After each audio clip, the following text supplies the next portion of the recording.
Materiais de desenho. Prancheta. Prancheta é uma mesa na qual a gente faz os desenhos. A gente apoia o papel, né, sobre a prancheta e desenhamos sobre esse papel, né, que está lá fixado à prancheta. A prancheta é composta de tampo de madeira, dos pés de madeira ou ferro, é outro material, e às vezes esses pés eles têm peças móveis que vão fazer com que o tampo possa ser inclinado. A posição usual de trabalho da prancheta é inclinada, como está nesse desenho aqui do meio. Então esse desenho aqui do meio mostra a posição usual da prancheta, né? Essa posição assim inclinada em relação ao desenhista, tá? Você inclina em relação à pessoa que está aqui sentada, né, no banquinho. Então nós fazemos os desenhos sentados. É desaconselhável desenhar em pé, tá? Você, apesar de estar sentado, você pode até levantar um pouquinho, né, para facilitar a circulação das pernas, mas é aconselhável que você fique sentado, não desenhar em pé direto, tá?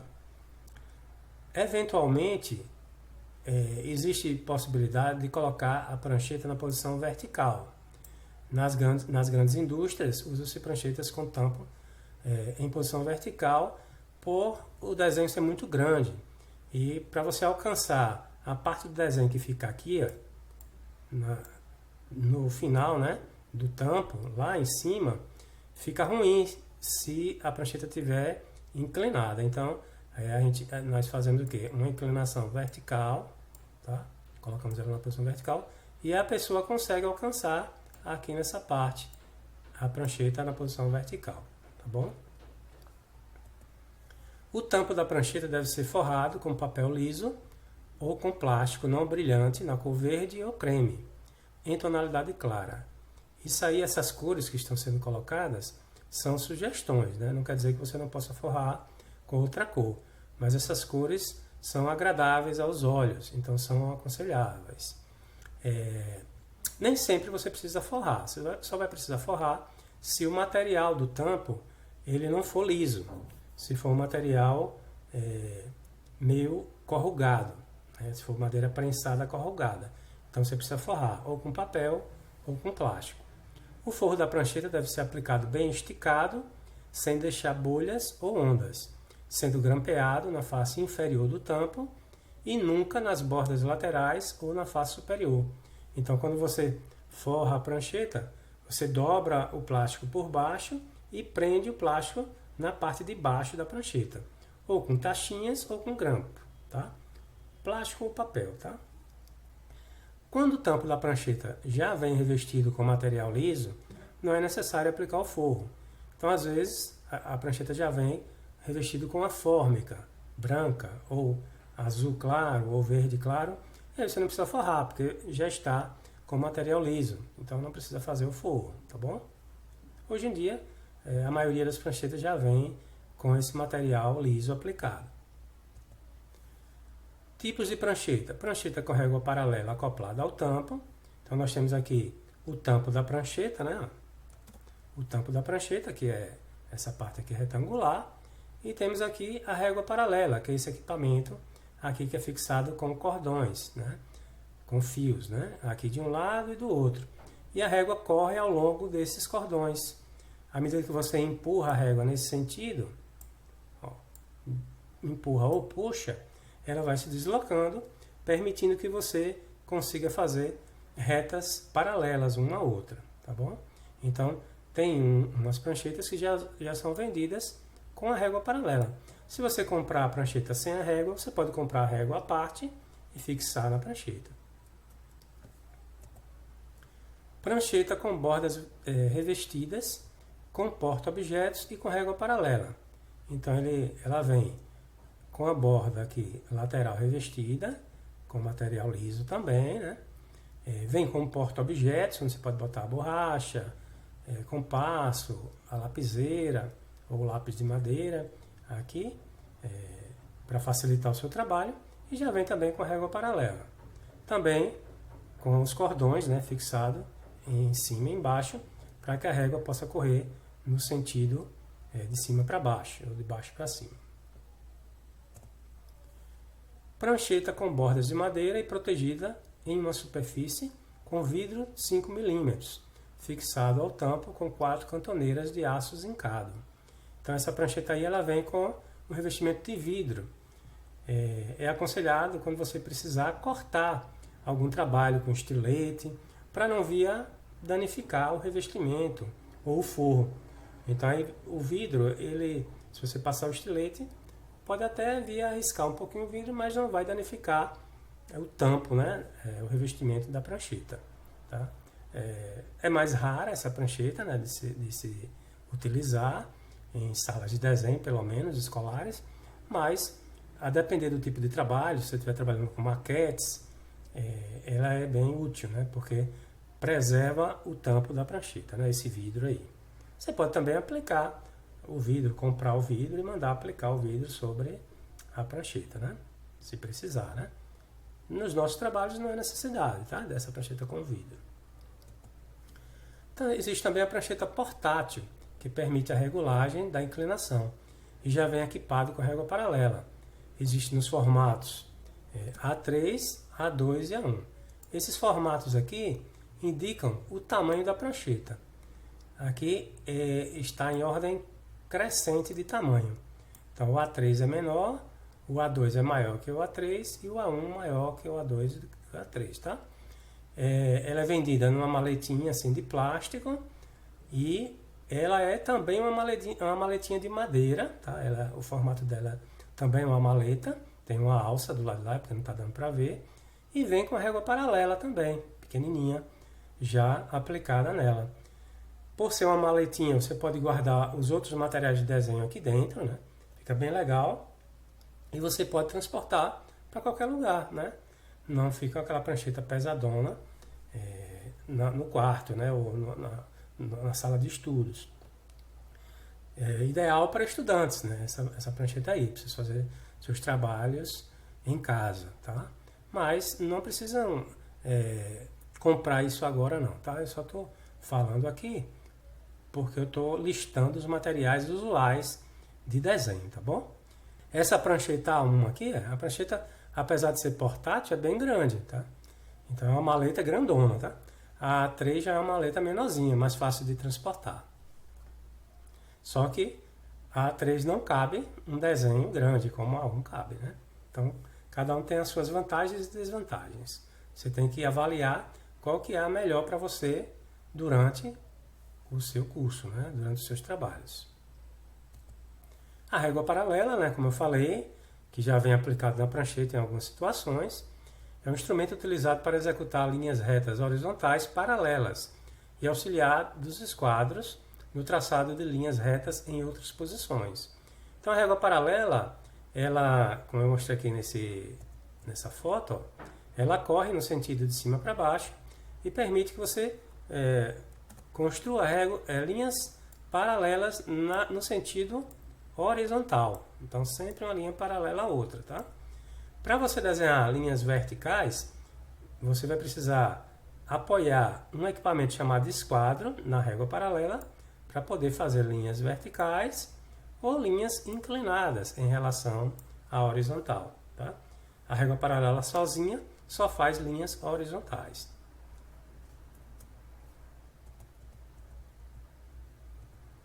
Régua T, instrumento utilizado para executar linhas retas horizontais, paralelas e auxiliados dos quadros no traçado de linhas retas em outras posições.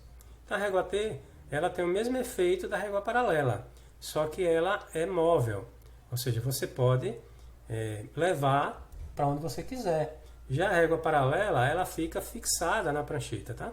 Depois que você fixa aqui, fica inviável você estar tirando e colocando esses parafusos, tá? É para você colocar só uma vez e deixar lá, a régua paralela. Já a régua T, ela é móvel, você usa e tira e guarda, tá? Da prancheta.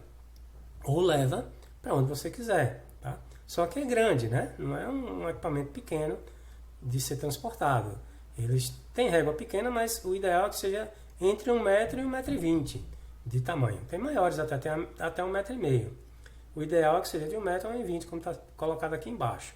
A régua T, ela tem esse cabeçote aqui, essa cabeça, que apoia na prancheta e você desliza a régua T segurando do lado esquerdo para cima e para baixo, possibilitando o traçado de linhas paralelas horizontais também, tá? Então ela vai traçar aqui, uma linha aqui, aí você movimenta um pouco para cima, aí traça outra linha paralela, movimenta mais um pouquinho para cima, aí traça outra linha paralela e quantas linhas você quiser. Se você quiser traçar uma linha vertical com relação a essa horizontal, você tem que colocar o esquadro, que eu vou mostrar a seguir, para fazer uma linha nesse sentido, perpendicular a essa horizontal. Tá? Se for uma linha inclinada também, você tem que usar o esquadro. A régua T, desculpa, ela tem a possibilidade de inclinar algumas delas, né?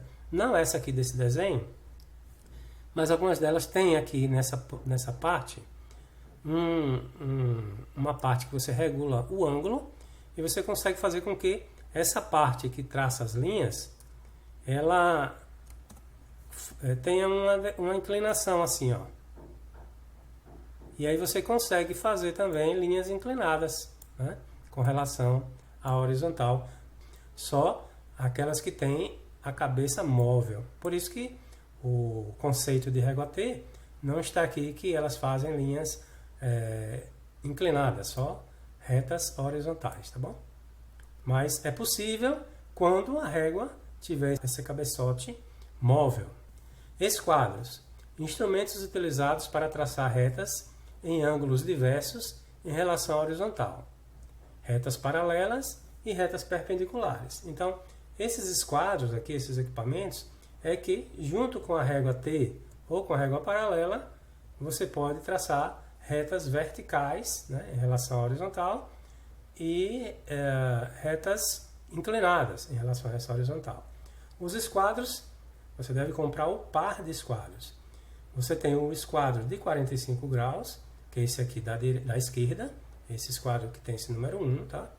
Por que ele é chamado de 45 graus? Por que ele é chamado de 45 graus? Porque ele tem esse ângulo aqui, ó, e esse ângulo de cá, de 45 graus. Esse ângulo aqui é um ângulo reto, tá? Então ele é um triângulo retângulo, tá? Onde aqui é o ângulo de 90 graus, aqui um ângulo de 45 graus e aqui outro ângulo de 45 graus. E existe o esquadro de 60 ou 30 graus, ele tem esses dois nomes. Tem gente que chama de 60, tem gente que chama de 30, mas é o mesmo esquadro. Por que ele tem esses nomes? Porque aqui ele tem um ângulo de 30 graus, aqui ó, de 30, e aqui ele tem o ângulo de 60 graus. Ele também é um triângulo retângulo, então tem um ângulo de 90 graus. Por que os dois são triângulos retângulos? Porque eles precisam ser apoiados na régua paralela, aqui nessa lateral aqui desse esquadro, ele é apoiado na régua paralela para fazer linhas verticais ou inclinadas, né? No caso desse, ele é apoiado esse lado aqui, né? Ou esse, e é possível fazer linhas verticais ou inclinadas, tá? Recomenda-se que o comprimento dos esquadros seja entre 30 a 37 centímetros. Esse comprimento é o A, né, aqui do desenho, que é essa medida aqui, ó. Então, essa medida corresponde à hipotenusa do esquadro de 45 graus e o cateto maior do esquadro de 60 graus. O que é hipotenusa e cateto, lá da matemática, né? Hipotenusa e cateto são nomes dados aos lados do triângulo retângulo. O triângulo retângulo tem um ângulo aqui de 90 graus e o lado oposto ao ângulo de 90 graus é a hipotenusa e os lados adjacentes ao ângulo de 90 graus são os catetos. Aqui é o cateto maior, aqui é o cateto menor. Tá?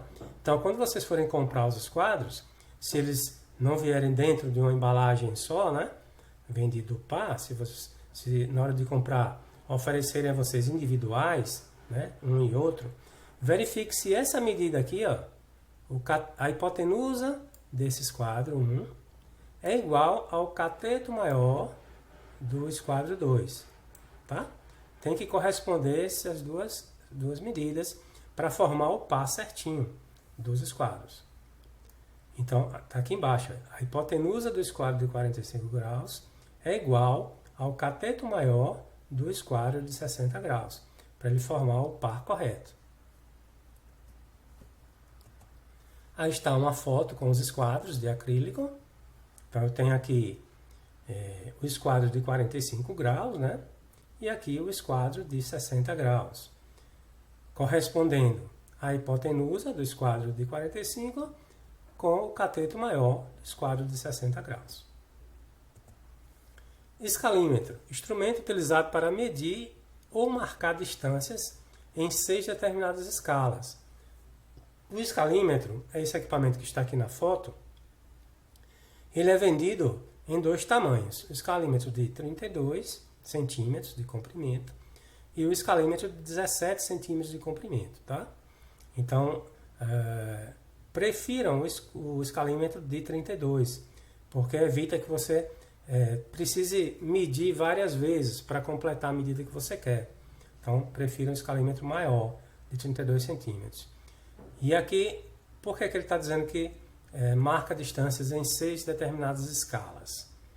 Primeiro vamos entender o que é escala, tá? Ainda vai ter essa aula sobre escalas, mas eu vou adiantar aqui.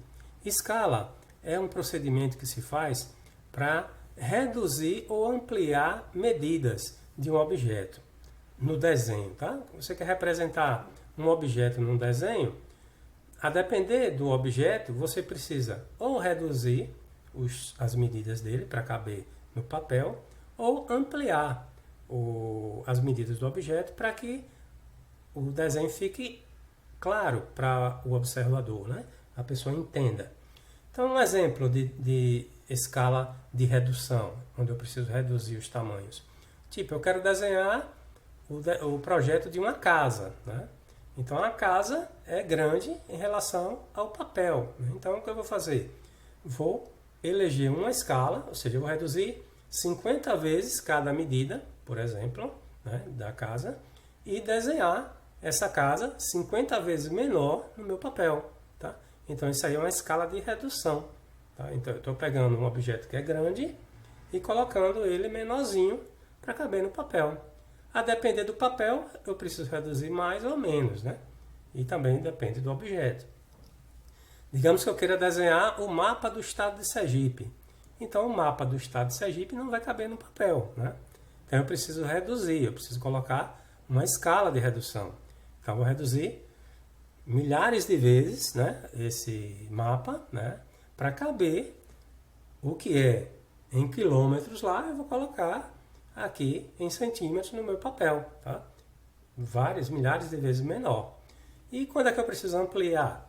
No caso de um parafuso, eu preciso fazer o desenho de um parafuso ou de uma engrenagemzinha de um relógio.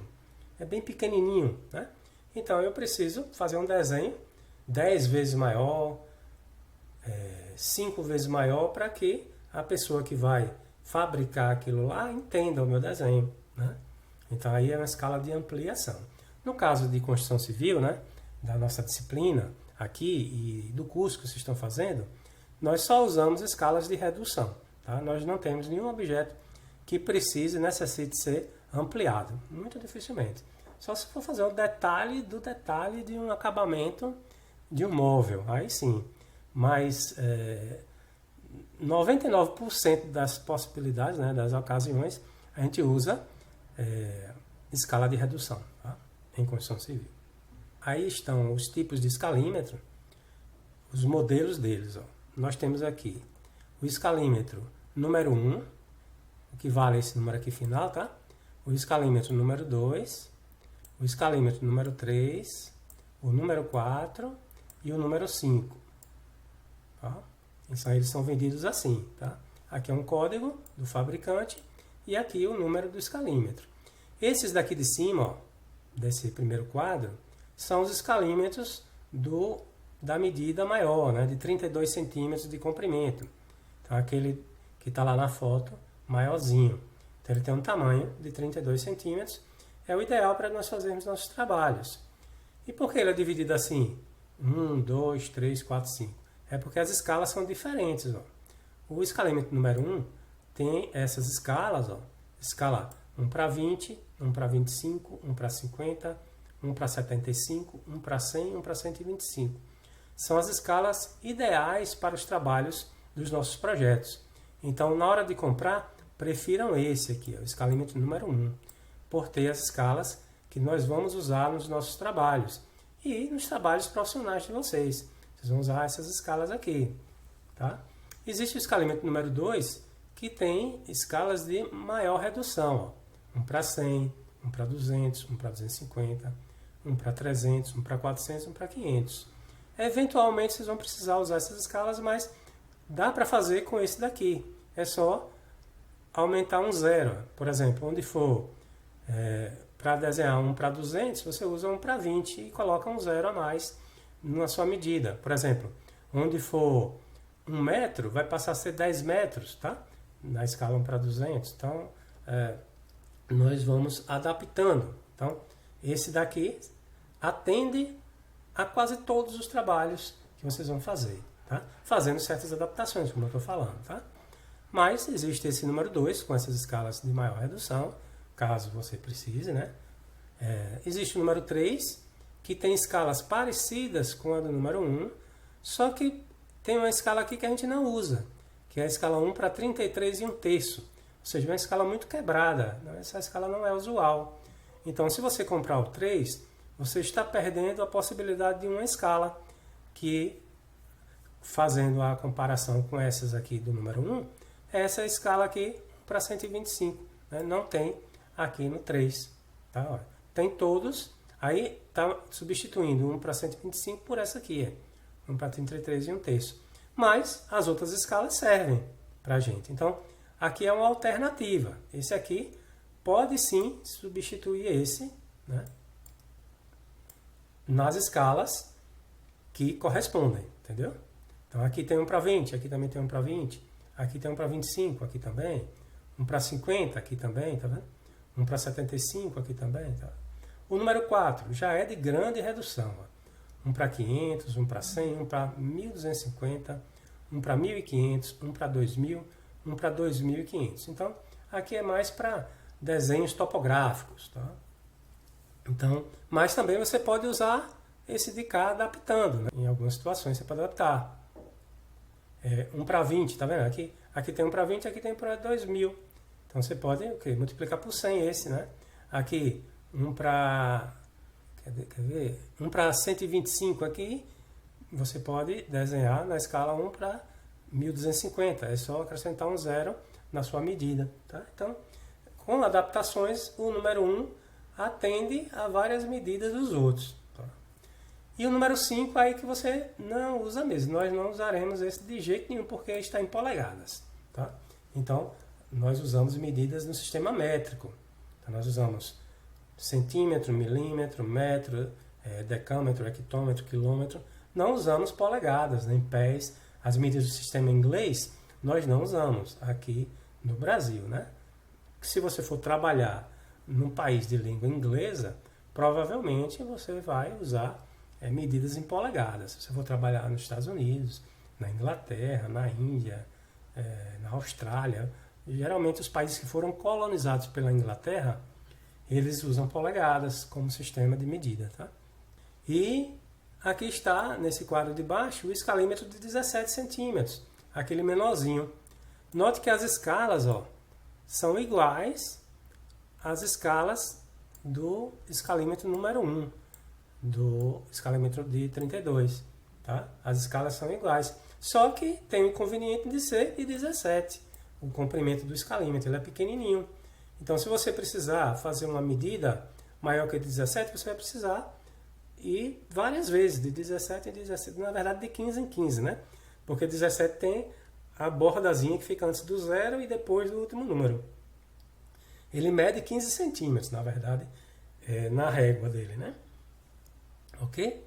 Então, aí estão os escalímetros. Então, nós vamos comprar, vocês vão comprar, né? Esse aqui, ó, o escalímetro número 1, de 32 centímetros, tá bom? O escalímetro, ele é assim, ó, porque a foto não mostrou direito, mas ele é um objeto desse jeito aqui, ó. Ele tem uma seção triangular e tem as laterais retângulos, assim, ó.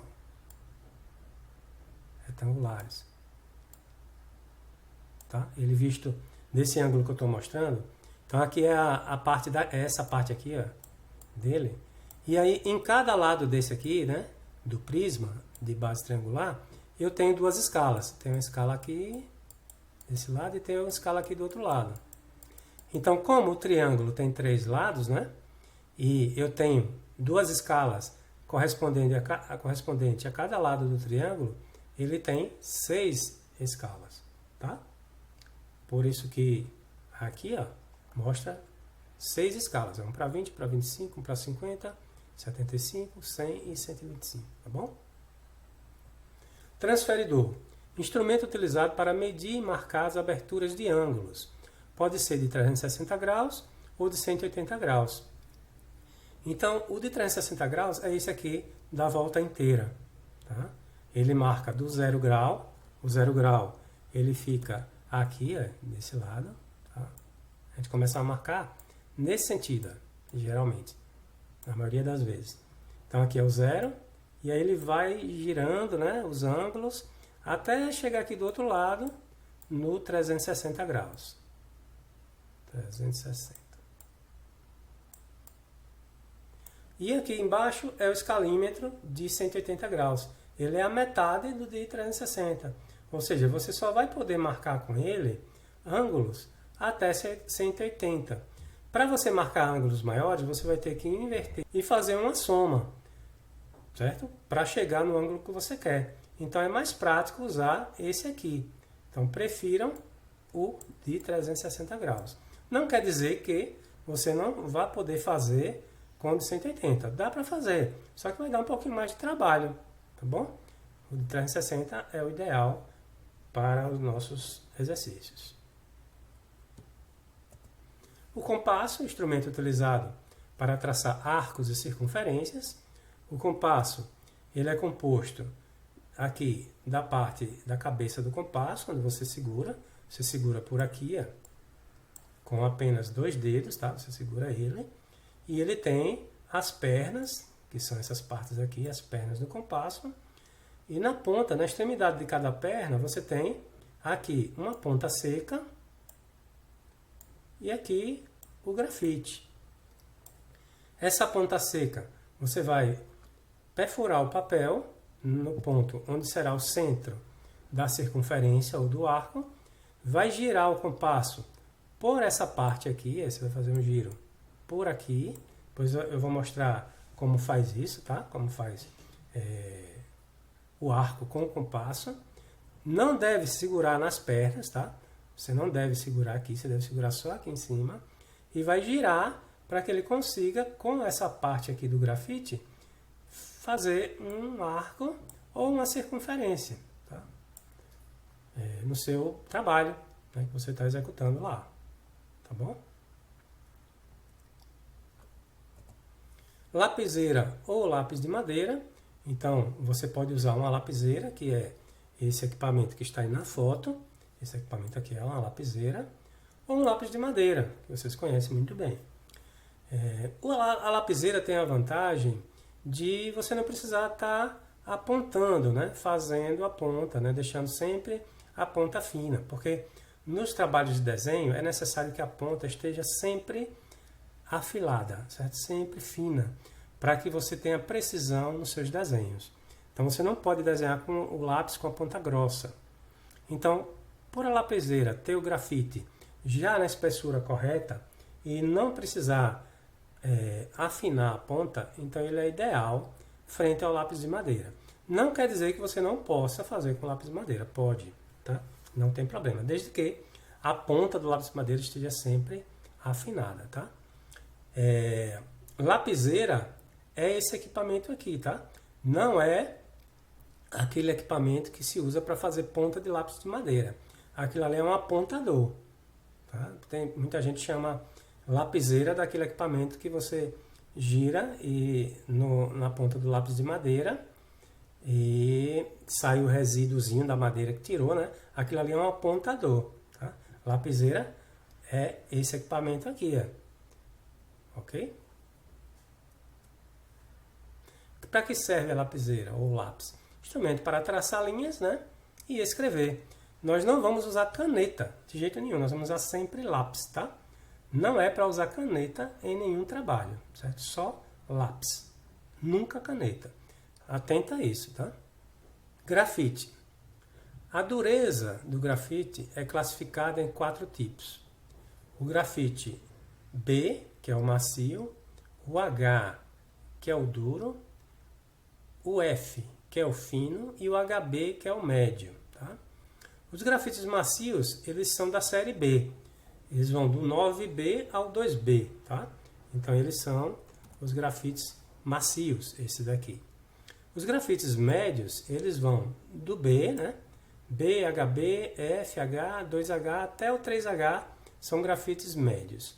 Os grafites duros são o 4H e o 9, ao 9H, 4H, 5H, 6H até o 9H. Aí é que está dizendo, ó, os grafites médios são recomendados para desenho técnico. Então vocês devem dar preferência a esse tipo de grafite aqui, ó, grafite médio. Eu coloquei até aqui no desenho, né, uma foto do grafite HB 0,5 milímetros, tá? Então, vocês vão usar uma lapiseira 0,5 milímetros e com grafite HB de preferência. Mas eu vou colocar aqui uma observação. Se você já tiver uma lapiseira em casa, 0,7, por exemplo, pode usar, tá? Não tem problema, tá? Não tem problema. Se você tiver uma lapiseira 0,3, pode usar, não tem problema. Use a que você tiver. Mas se você for comprar, tá? Se você for comprar nova, dê preferência a comprar a 0,5, tá? E o grafite, se vocês forem comprar uma caixinha de grafites, compre a caixinha de grafites médios, tá? Ou B, ou HB, ou F, H, 2H e 3H. Dentre esses do médio, dê preferência ao HB, tá? Por que a gente coloca sempre essa margem? Porque vocês podem não achar o HB. Ah, professor, só achei o B. Compre o B, tranquilo. Ah, professor, só achei o F. Compre o F, não tem problema. Mas uma coisa, quando você compra a lapiseira já vem com os grafites, né, dentro dela. Então você pode usar, os grafites estão ali, tá? Não tem problema não. Seja ele qual for ali, você vai usando até acabar. Quando vocês forem comprar, né, quando acabar os grafites internos da lapiseira, aí vocês compram esse que eu estou colocando aqui, HB de 0,5 milímetros. Ou se a lapiseira persistir, né, se você tiver uma lapiseira 0,7 e ela não quebrar até o final das aulas, ou você não perder ela, né, aí você pode comprar um HB 0,7, tá, para colocar na sua lapiseira, desculpe, 0,7, tá bom? Borracha. A borracha deve ser macia e estar sempre limpa. Então você deve escolher uma borracha que não borre. Não importa a cor da borracha, tá? Só não compre aquelas borrachas que tem um lado rosa e o outro lado azul, que é para apagar um lado grafite e outro para apagar caneta. Então tem que ser uma borracha para apagar grafite e que não borre, tá? Então vocês, na hora que for comprar, perguntem se a borracha é boa, se borra, se não borra. Porque os nossos trabalhos, um dos itens que a gente avalia é o asseio. Então tem que estar sempre limpinho, sempre sem borrar, sem riscar, sem rasgar, tá? Então você tem que ter qualidade no seu trabalho. Então tem que ser um trabalho limpo. Comprem também um lápis borracha, porque às vezes tem pedacinhos do desenho que a borracha é grande, fica difícil de apagar. Se você for apagar com a borracha, pode apagar todo o desenho, né? A parte que você não queira. Ou então, ao invés de lápis de borracha, você pode também usar uma lasca de borracha, né? Você pode pegar uma borracha antiga, ou até a mesma borracha que você comprou, né? Cortar uma lascazinha para ficar uma pontinha fina nesse pedacinho que você tirou, para apagar pequenos traços que ficam entre os outros ali, tá? Que você precisa tirar, tá? Um excesso de linha, algo assim, tá? Então, o ideal é que você tenha um equipamento que possa apagar sem borrar e que evite apagar as linhas que você não quer que sejam apagadas, né? Então aí fica a critério de vocês. o tipo da borracha, tanto que seja que ela não borre. O importante é esse. Então, os papéis. Nós vamos usar papel sulfite branco. Isso aqui nós vamos usar no primeiro semestre, o papel branco, A4. Então, papel sulfite branco nós vamos usar no primeiro semestre. E o papel manteiga nós vamos usar no segundo semestre.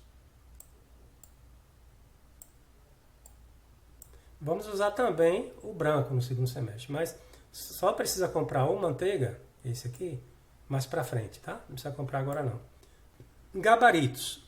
Os gabaritos eles são usados para auxiliar vocês na hora de fazer algumas partes, alguns símbolos lá no desenho, no projeto arquitetônico. Os gabaritos também, nós só vamos usar eles no segundo semestre, lá em projeto arquitetônico. Então, quais são os gabaritos? O gabarito de círculos, onde tem vários tamanhos de círculos. Tá? Gabarito de louças e equipamentos sanitários, onde você tem lavatório de banheiro, você tem vaso sanitário, você tem bidê, você tem o vaso sanitário visto de cima, visto de frente, visto de lado. Você tem o lavatório visto de cima, de frente, de lado. Aqui você tem tanque de lavar roupas, você tem pia de cozinha, você tem chuveiro, você tem banheira, tá?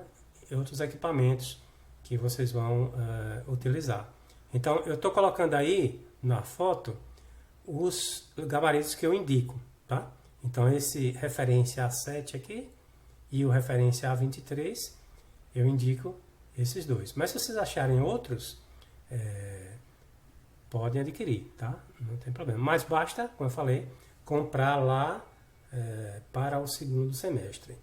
Na hora de vocês comprarem os gabaritos, veja se eles têm essa escala aqui, ó. Deixa eu ampliar aqui para vocês verem. Essa escala 1:50.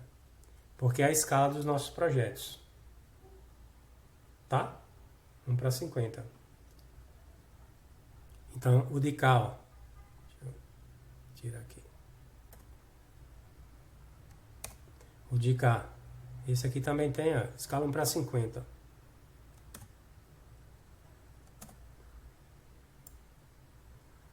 Certo? Então, na hora que for comprar, verifique se ele tem essa escala aí, 1:50, que é a escala dos projetos de arquitetura que a gente vai usar. Gabarito de telhas, que vai facilitar vocês fazerem o corte do telhado, tá? Mostrando as telhazinhas lá do telhado. Aqui no gabarito você tem as telhas de barro, telha colonial, telha paulista, telha carioca e assim vai. Aqui está na escala 1:50, aqui está na escala 1:20 e aqui embaixo está na escala 1:10, tá? Então, prefiram o que tem essa escala 1:50, tá? Então, esse daqui, apesar de ter as outras escalas, mas tem a escala 1:50 para a gente usar, tá bom? Existe também o gabarito para telhas de fibrocimento, mas o que a gente usa mais são essas telhas de barro mesmo, tá? Nos nossos projetos. E você pode usar esse gabarito aí e indicar que seja uma telha de outro tipo. É só para representar, né? A ondulaçãozinha das telhas lá na vista, ou na fachada, ou nos cortes dos nossos projetos. Aí está agora a lista dos materiais para essa disciplina. Tá? Eu mostrei os materiais de desenho, né, usuais, e aqui está os materiais que nós vamos usar. Então, lista de materiais para a disciplina. Lapiseira 0,5 mm, né, como eu falei. Grafite 0,5, de preferência dureza HB, F, no caso, dureza média, de preferência o HB, né, se vocês forem comprar. Borracha macia para grafite. Escalímetro número 1, tá? Que é aquele que tem as escalas mais usuais em construção civil e arquitetura. Par de esquadros, ó, par de esquadros, ou seja, 2 esquadros, né? Um esquadro de 45 e e um esquadro de 60. Não adianta comprar 2 de 45 ou 2 de 60. Tem que ser um de 45 e um de 60. E o comprimento do esquadro, né, que se refere à hipotenusa do esquadro de 45 e ao cateto maior do esquadro de 60, seria 32 centímetros de preferência. Mas se vocês encontrarem valores diferentes desse aqui, podem comprar. Não muito menor do que esse, porque senão você vai sofrer na hora de fazer os projetos. Você vai precisar fazer várias linhas para completar o tamanho total da linha. Também não compre muito grande. Existem esquadros enormes, fica difícil até transportar para a escola. Tá? Você vê que aquele negócio enorme na mão, né, que não dá nem para colocar dentro da bolsa para levar para a escola. Transferidor de 360 graus, que é aquele da volta inteira, né? Compasso técnico, fita adesiva durex ou fita crepe, tá? Bloco de papel sulfite A4 sem margem. Faltou colocar aqui o papel manteiga, né? Mas o papel manteiga, eu falei lá que a gente só vai precisar lá no segundo semestre, tá? Mas aí está implícito aí, tá? O papel sulfite e o papel manteiga. Vocês vão comprar o manteiga mais para frente. Caixa de lápis de cor, nós vamos colorir alguns desenhos. Gabarito de círculos, segundo semestre. Gabarito de louças sanitárias, segundo semestre. E gabarito de telhas, segundo semestre.